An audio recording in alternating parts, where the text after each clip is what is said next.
So we're gonna work, basically, if you think about in close guard, my main aim is to open the close guard, okay? So when I'm here on top, I don't wanna try to submit Elliot. There's no submissions that really work from here. If you try and attack any submissions, you end up getting caught yourself because he's got the control with his legs. Okay? So what I need to do is open the gap. Stand up and try to open the legs.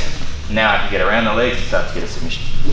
So well, I like to break this down into 3 stages, okay? The first is getting posture. So I want to get good posture, like this. Once I've got good posture, I then want to stand, which is the second stage, and then once I'm standing, I want to open the legs.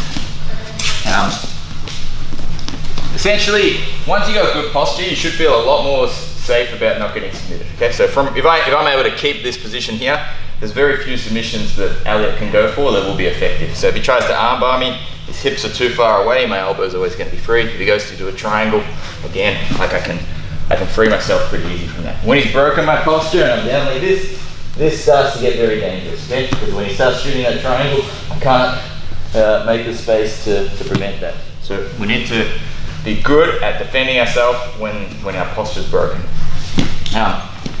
So there's 2 main things. There's your posture being broken, and there's the angle as well.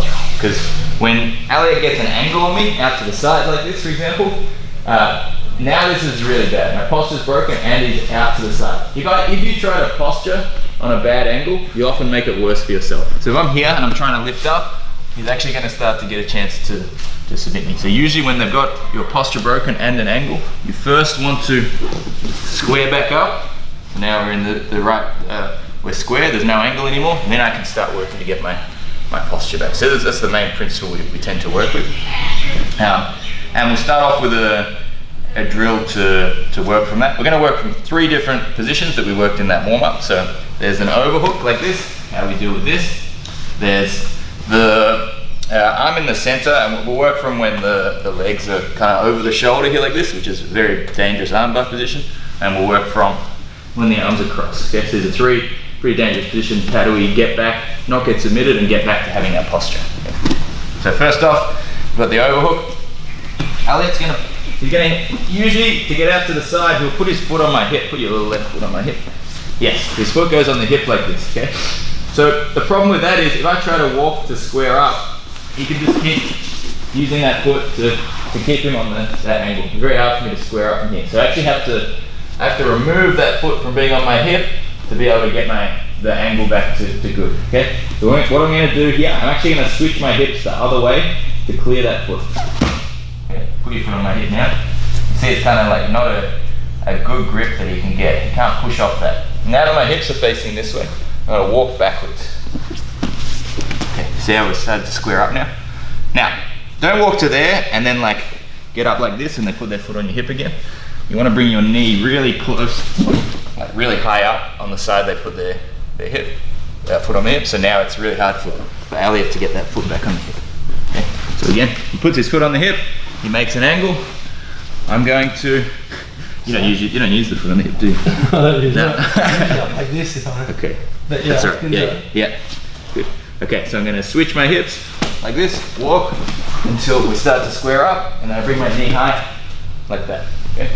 Now we're going to deal with the overhook. So the foot on the hips dealt with, now we need to deal with the overhook. I can't posture while this is there. In fact, while he's got that, it's a dangerous idea because it can start putting pressure on your arm.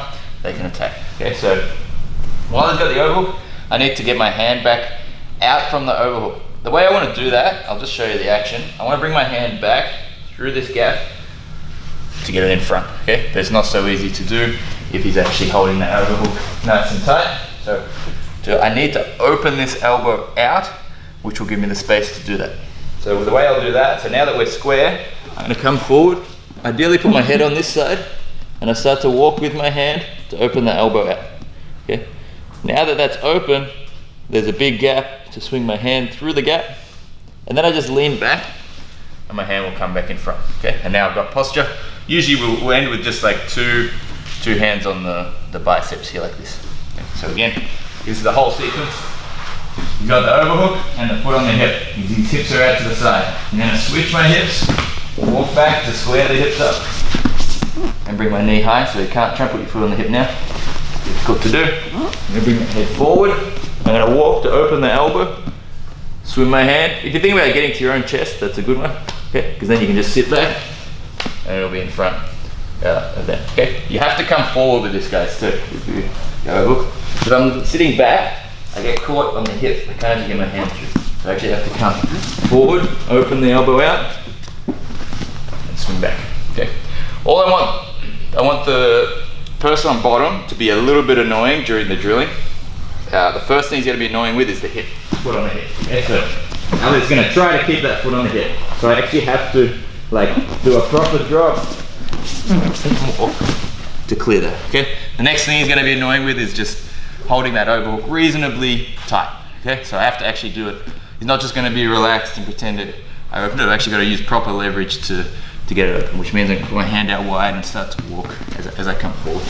Elliot keeps that pretty tight. I have to pressure that open to get back in. Okay, let's go, guys. 3, 2, 1.